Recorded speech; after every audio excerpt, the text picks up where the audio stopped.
Star उत्सव पर देखिए आपके चहेते शोज अब से डीडी फ्री डिश पर।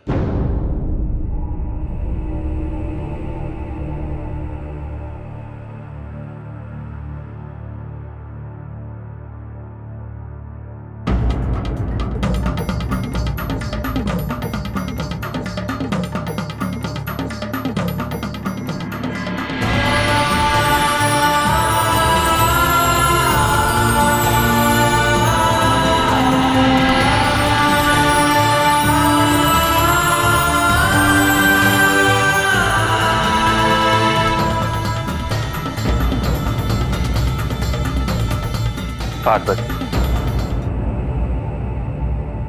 एक नया अध्याय आरंभ होने जा रहा है। हम दोनों को विपरीत ज्ञान का विनाश कर देवी सरस्वती को पुनः स्थापित करना है। स्वामी,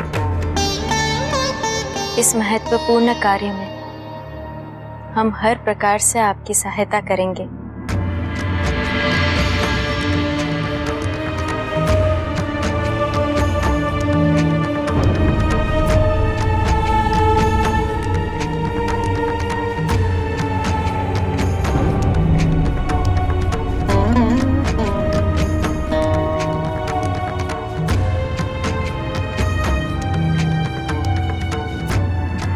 रुक जाओ।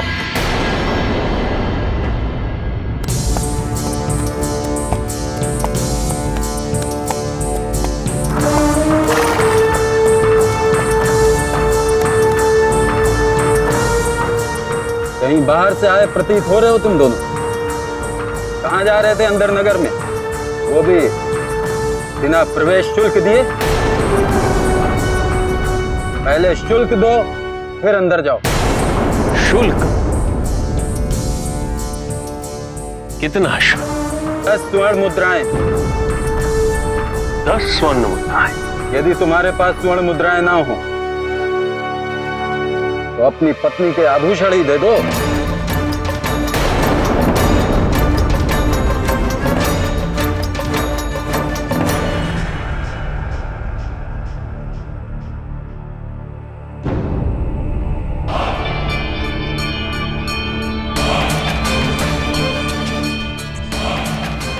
मेरे पास तो केवल बस एक यही है, किंतु मेरे अच्छे कर्मों का फल है ही, इसी कारण भारी। उसका भार उठा पाओगे?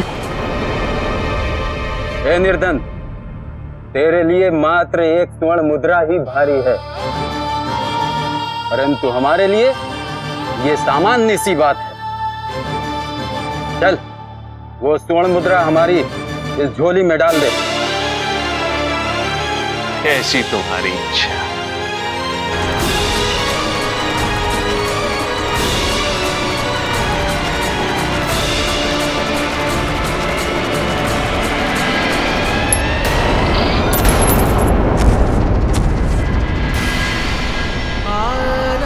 ये हमारी स्वर्ण मुद्राएं हैं, उठाओ उठाओ इन्हें।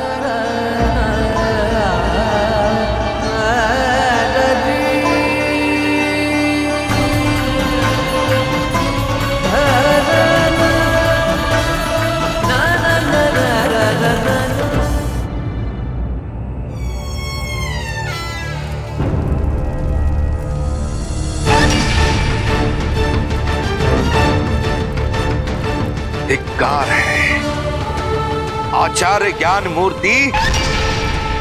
ज्ञान का अर्जन संसार के उद्धार के लिए किया जाता रहा है, किंतु तुमने इस परंपरा को कलंकित किया है। अमात्य के पद को पाने के लिए तुम इतने स्वार्थी हो जाओगे, इसकी मैंने कल्पना भी नहीं की थी।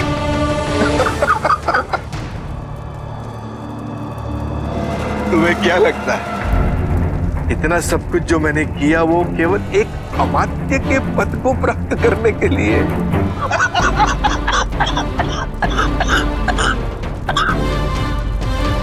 जबकि मैं तो पूरे राज्य पर अपना अधिकार स्थापित करना चाहता हूं, किंतु तुम भूल रहे हो ये अधिकार तो केवल राजा का है, केवल राजा का। कहीं तुम उस राजा की बात तो नहीं कर रहे जो सदैव मदिरा और स्त्रियों में डूबा रहता है, खोया रहता है? मैंने राजा दुर्दुम के लिए इन दोनों वस्तुओं की उत्तम व्यवस्थाएं कर दी है। अब राजा दुर्दुम एकाग्र चित्त होकर वही करेंगे, उनका ध्यान नहीं भटकेगा।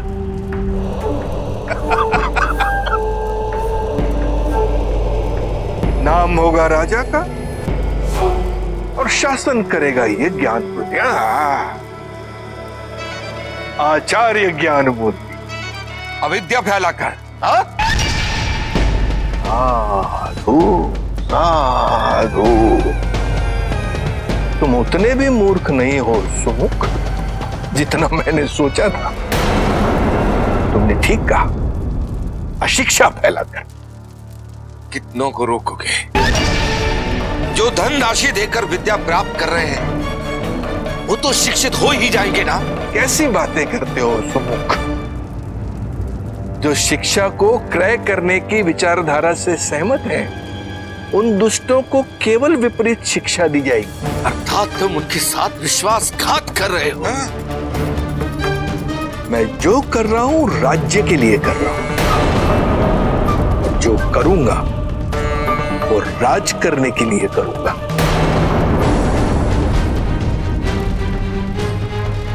और वैसे अशिक्षित मूर्खों पर शासन करना, उनका शोषण करना सरल होता है, सहज होता है,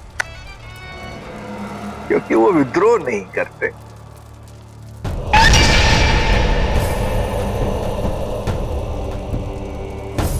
है ना? और वैसे जितने अधिक मूर्ख हों, राज्य के विकास के लिए उतने अधिक श्रमिक और बढ़ जाएं। ये तुम्हारा स्वप्न अवश्य होगा ज्ञानमूर्ति, किंतु यथार्थ नहीं होगा। इस राज्य में ऐसे अनेक ज्ञानी हैं, अनेक बुद्धिजीवी हैं, उनके ज्ञान को तुम नहीं छीन सकते। वो तुम्हारा विद्रोह करेंगे, वो इस राज्य की प्रजा को प्रेरित करेंगे, जागृत करेंगे। तुम्हें क्या लगता है मुझे ऐसे विद्वानों की चिंता नहीं है? मैंने उनके लिए एक रणनीति बनाई, वही रणनीति जिसके माध्यम से मैंने तुम्हारे पुत्र के प्राण लिए। मैं उन विद्वानों को शास्त्रार्थ के लिए बुलाऊंगा, उन्हें पराजित करूंगा और फिर उसके पश्चात जल जल जल जल जल समाधि। तुम ऐसा करके विद्या का अपमान कर रहे हो ज्ञानमूर्ति, और भगवान तुम्हें इसके लिए दंड देंगे, अवश्य देंगे। कौन से भगवान? मैंने तो राजा को भगवान से श्रेष्ठ सिद्ध कर दिया, अधिक शक्तिशाली सिद्ध कर दिया। आने दो तुम्हारे भगवान को, मुझे किसी से कोई भय नहीं है।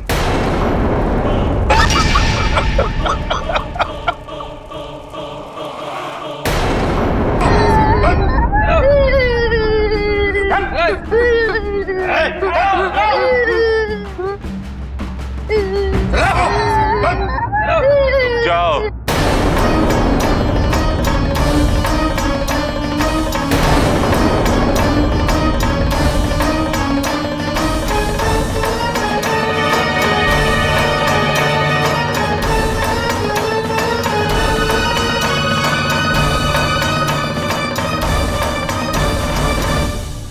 क्या है ये? इन्हें बंदी क्यों बना रखा है? शिक्षा प्राप्त करने का शुल्क नहीं दे रहे थे ये, और राज के नियमानुसार अगर कोई शिक्षा ग्रहण नहीं कर पाएगा तो उसे श्रमिक बनना पड़ेगा। और कोई जिज्ञासा है तेरी? मुक्त कर दो इन्हें। मुक्त कर दूं? अरे तू इस राज का कोई राजा तो है नहीं जो तेरे आदेश से इन्हें मुक्त कर दे। चला जा, नहीं तो तुझे जीवन से मुक्त कर देंगे। देखो, तुम अन्याय कर रहे हो इनके साथ।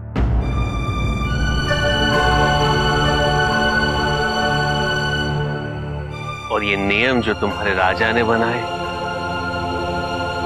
ये तो मात्र अत्याचार का माध्यम है। पक्षपात है। यदि शिक्षा पर शुल्क लग गया तो निर्धन शिक्षा कैसे प्राप्त करेगा? उसके जीवन का विकास कैसे होगा? विकास होगा, अवश्य होगा। ये श्रेष्ठ और कुशल श्रमिक बनेंगे, इससे हमारे पूरे राज्य का विकास होगा। ऐसी बातें कर तुम इनके समक्ष अपनी मूर्खता का प्रमाण दे रहे हो। तुमने हमें मूर्ख से संबोधित किया? वो दंड हमारे राज्य की मर्यादा का उल्लंघन करने वाले विद्रोही। तुमसे श्रम करवाता हूं, तब तुम्हें ज्ञात होगा कि मैं कौन हूं। चल।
सबकी ओर से मैं आपका धन्यवाद करता हूँ। आपने हमारी रक्षा की। वो सैनिक हम पे बहुत अत्याचार करते हैं, सभी उनसे भयभीत है, इसीलिए किसी ने भी हमारी सहायता नहीं की। ये सहायता नहीं है, ये तो सैनिकों की चुनौती है। वो लौटेंगे पूरी सैनिक के साथ और भी अत्याचार करने के लिए, और जो दोषी नहीं भी है उन पर भी अत्याचार होगा। फिर क्या करेंगे? ये भ्रम है तुम्हारा कि राजा और उसके सैनिक तुम पर अत्याचार कर रहे हैं। यदि कोई अत्याचारी है तो वो तुम सब हो, जो भयभीत होकर राजा को अत्याचार करने दे रहे हैं। स्वयं पर, इन बालकों पर, इनका पोषण और संरक्षण तुम्हारा दायित्व है। यदि आज नहीं आते तो हमारे साथ और कितना अत्याचार हो जाता, किंतु इन्होंने अकेले ही सबको परास्त कर दिया। राजा ने जो नियम बनाए हैं वो राज्य के लिए उचित हैं। फिर निःशुल्क शिक्षा क्यों? राज्य का राजकोष रिक्त होता जा रहा था। राजा ने इसलिए कर लगाया था ताकि लोगों को शिक्षा का मूल्य समझ में आए। अकाल की स्थिति है यहाँ। अधिकांश व्यक्तियों के पास इतना धन नहीं है कि वो 2 समय का भोजन कर सके। तो ऐसे में क्या शिक्षा केवल धनी व्यक्तियों का अधिकार है? शिक्षा व्यवस्था का लाभ सबको पहुंचे, ये राजा के मूल धर्मों में से सर्वप्रथम धर्म है। प्रजा का मूल अधिकार है, इसे कैसे छीन सकते हैं? ये सब कहना बहुत ही सरल है, किंतु विकल्प क्या है? यदि राजा ने शिक्षा पर शुल्क लगाया है और सभी गुरु को उस नियम का पालन कर रहे हैं, क्यों ना आप नगर के विद्वान लोग निःशुल्क शिक्षा देना आरंभ कर दीजिए। यही उपाय है। यदि राजा को इसके बारे में पता चला, वो हम सबको मृत्यु दंड दे देंगे। एक विद्वान के लिए ज्ञान का प्रसार ना करना, ये भी तो मृत्यु के ही समान है। देखिए महोदय, हमारे गांव में वैसे भी बहुत समस्याएं हैं। अब आप हम सबको उत्तेजित करके और समस्याएं ना बढ़ाएं। किंतु क्या कुछ ना करने से आपकी समस्या का समाधान हो जाएगा? जी हाँ महोदय, कल हम महाराज के दरबार में जाएंगे, उन्हें अपनी समस्याओं से अवगत कराएंगे। हमें लगता है कि महाराज हमारी बात अवश्य सुनेंगे। अरे चलो चलो हम लोग चलो।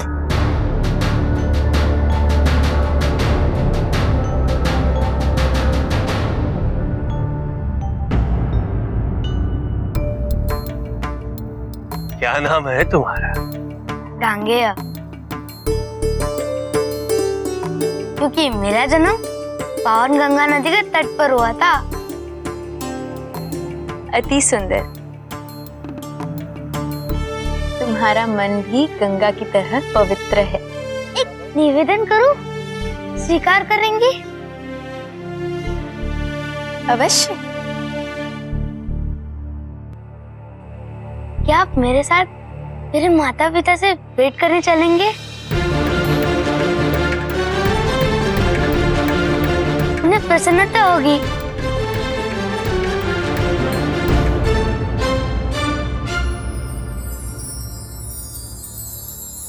यदि तुम्हारी यही इच्छा है तो यही सही।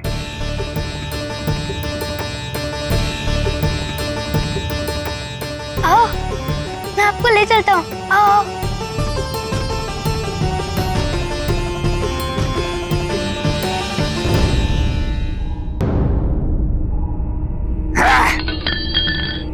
कौन है वो?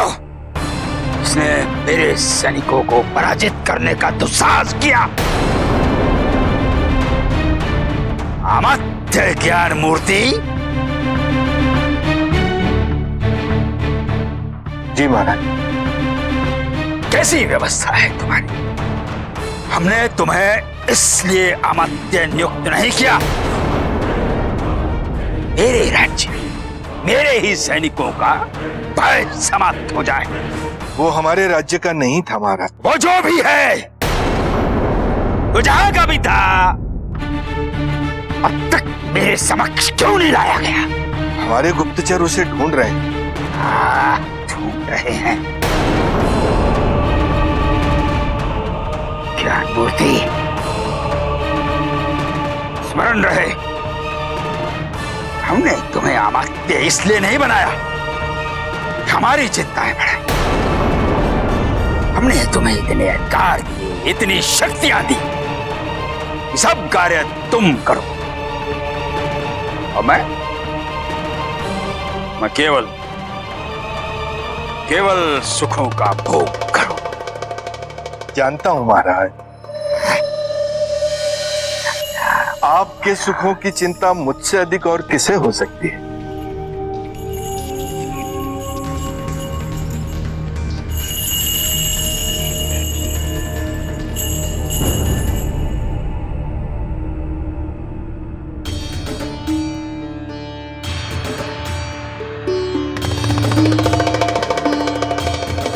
महाराज, अब क्या है?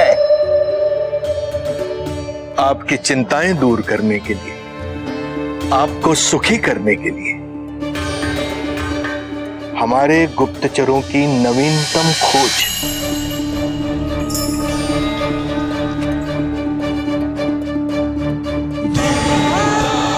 कदाचित ये आपको वो सुख देगी, वो पूर्णता देगी जिसे आप ढूंढ रहे हैं।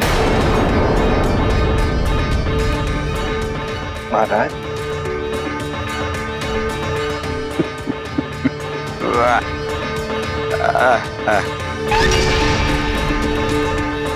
आप आनंद लें महाराज, तब तक मैं उस उदंड को ढूंढता हूं और समस्त प्रजा के सम्मुख उसे दंडित करने की व्यवस्था करता हूं।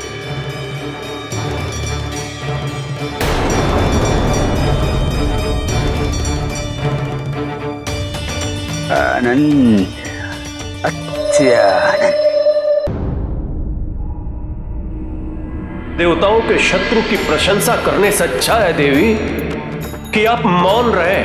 आपको ये कैसे ज्ञात नहीं कि देवी सरस्वती का अपमान समस्त नारी जाति का अपमान है। उनके ना बोलने से संसार में विपरीत ज्ञान फैलेगा।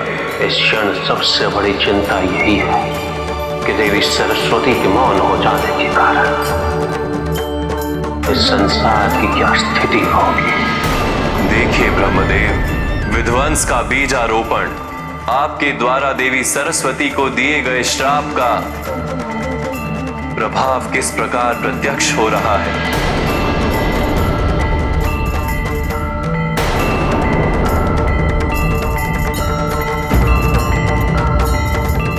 नहीं देवी, आपको अभिशाप देने की मेरी कोई मंशा नहीं थी, किंतु उस एक क्षण मैं असहमति में भूल गया कि मेरे मुख से निकला प्रत्येक वाक्य ब्रह्म वाक्य बन जाता है। यदि मैं अपनी जीवा पर नियंत्रण रखता तो ऐसा कभी नहीं होता देवी।